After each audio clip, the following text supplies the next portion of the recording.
I explained to the Council that when we started the repatriation of the Southerners in the north, we used three different means of transportation: the river transportation, aerial transportation, and railway transportation. We have sent 5 barges loaded with Southerners who live in the north,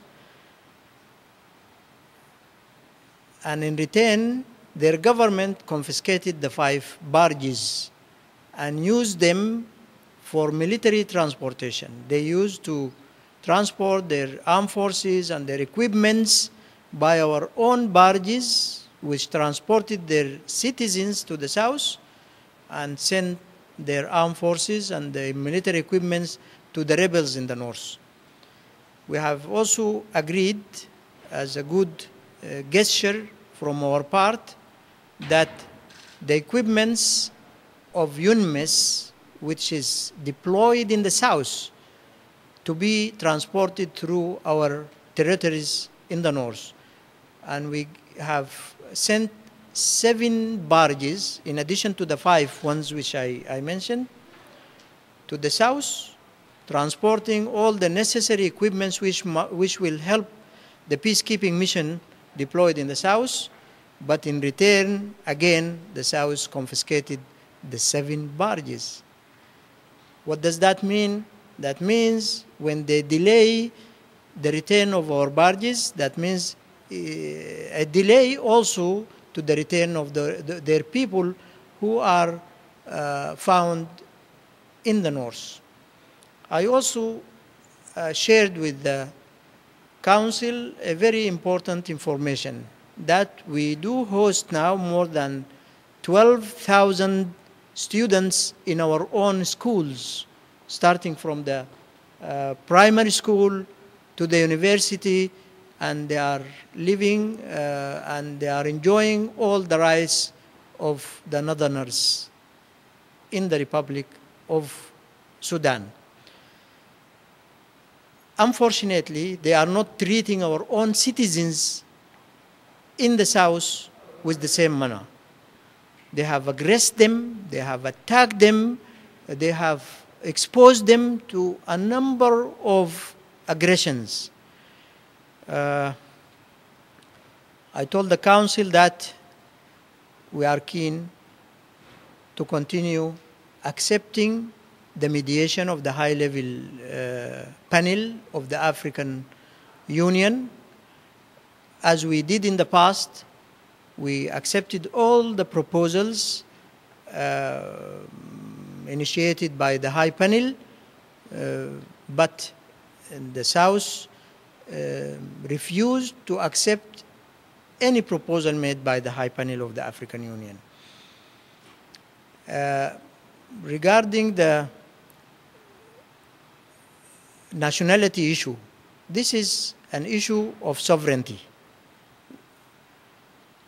And according to our own national laws, we will decide whom is going to enjoy the nationality of the North, and those who participated and who were eligible and participated practically in the voting during the referendum, they are all Southerners. They have to go back. We will never accord them the right of dual nationality.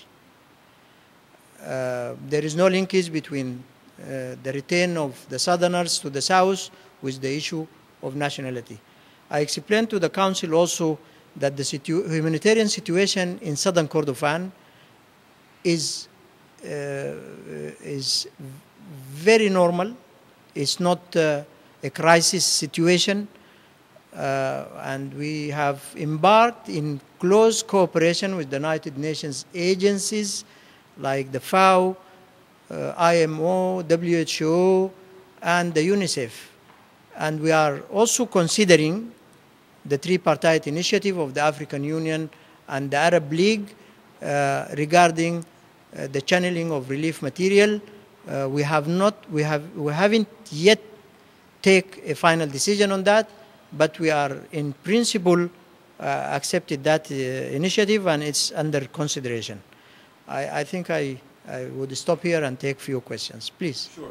You were saying that this statement comes from your recent complaints, but some council members were saying to me this also is driven by the Thabo Mbeki panel briefing that was done, and that there are many things that he said behind closed doors that led to a different mood in the council. And I wanted to know, what's your understanding of what was said, and do you see that as really the backdrop to this statement? What you said is correct also, because the series of complaints we filed to the council coincided with the briefing made by Mr. Thabo Mbeki, who has in his turn also informed the council with all the realities about the intransigency of the South and the problems which the South causes to the North, and that also contributed in this balance of this presidential statement. But there is an important fact also I should also highlight here, that when the government of the South felt that they were cornered by the detailed informations which we used to convey to the Security Council, they have falsely also sent a letter to the Security Council to counter those complaints by alleging that the government of Sudan bombarded their territorial integrity. This is not true, and I challenge them to provide a single incident or proof to show that there were bombardment or bombs dropped inside their territories. Especially they talked about a series of bombardment inside their territories. How come that we launch or make a series of bombardments in their territories without any casualties or any damage caused by these bombs? If there are bombs, they would have caused damage. These are not toys of children. Aren't they saying that you bombed 2 oil wells in Unity State? That's my understanding of what their allegation is. So it wouldn't be people necessarily. This is just an attempt of camouflage to disguise their repeated, continuous support to the rebels in South Kordofan and in the Blue Nile. I want to ask one thing directly, whether you heard this was said in the Mbeki briefing, not by Mr. Mbeki himself, but one of his co-panelists. I heard that what was said was that they believe that South Sudan thinks by stopping pumping oil, the government of Omar al-Bashir might fall in 8 months, and South Sudan could last for 12 months. Have you heard this statement, and what do you think of it?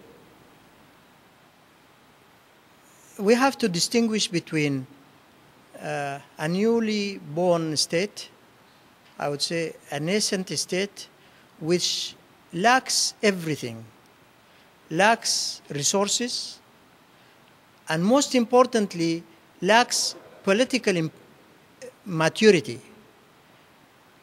And to distinguish between this state and a state which has proven to be a state which is led by statesmanship. It was established more than 60 years, and we have a lot of resources, most important of which is the human resources. We have agricultural resources. It is us who explored and exploited oil.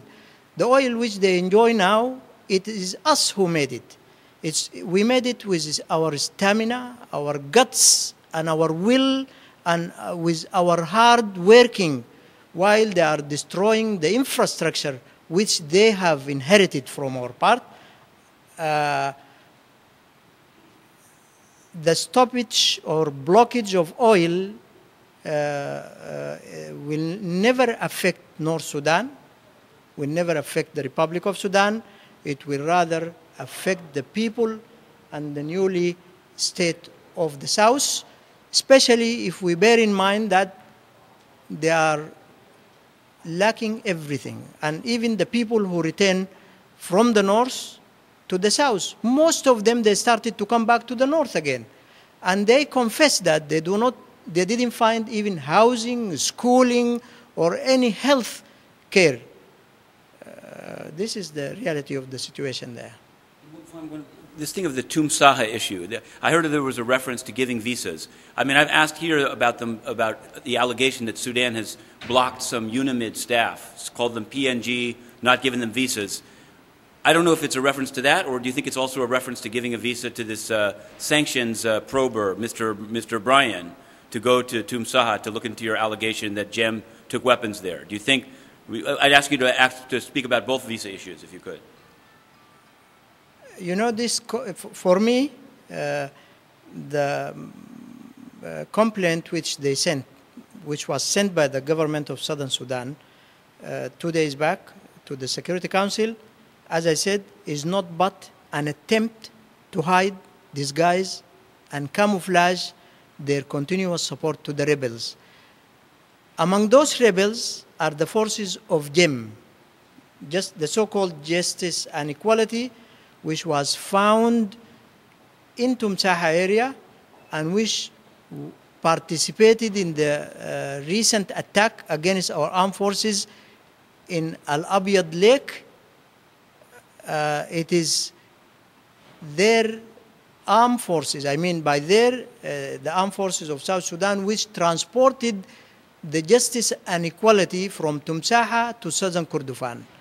And by the way, let me tell you that the Chief of Staff of the Armed Forces of Southern Sudan has declared in Addis Ababa, when he was asked by our own authorities about this, he said, well, those forces who are found in the south are not GEM. They do not belong to GEM, but they belong to what they call the SPLA Northern Sector.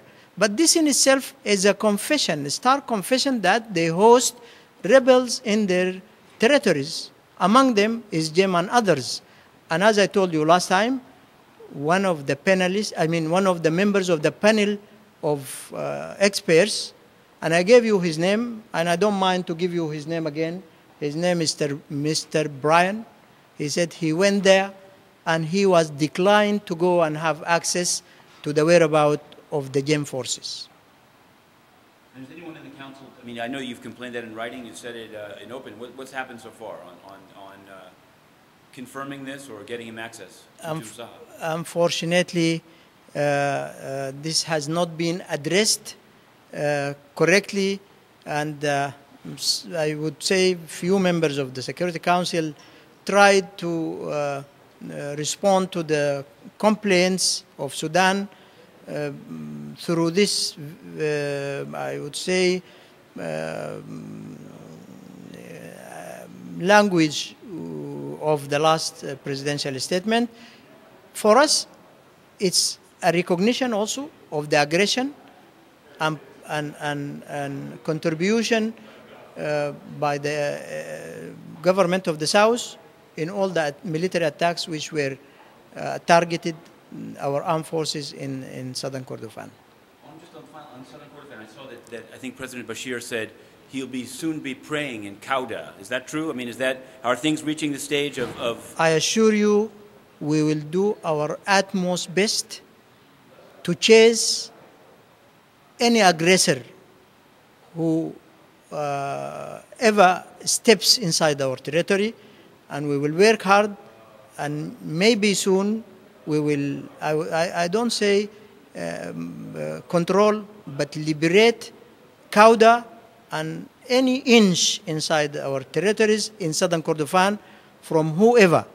And by the way, if things continue to be like this, we will decide to take the necessary efforts which will put an end and final end to such aggressions against the government of Sudan, and I thank you very much.